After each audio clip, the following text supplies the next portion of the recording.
ولذلك جاء في الأثر إن الله تعالى يقول: أنا طبيب عبادي.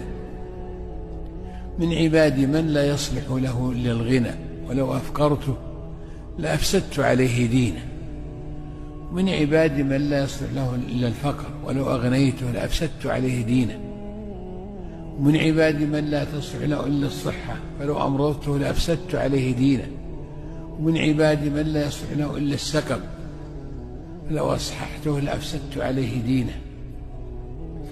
أنا طبيب عبادي.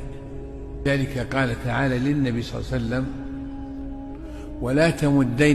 لا تمدن عينيك إلى ما متعنا به أزواجا منهم زهرة الحياة الدنيا لنفتنهم فيه ورزق ربك خير وأبقى.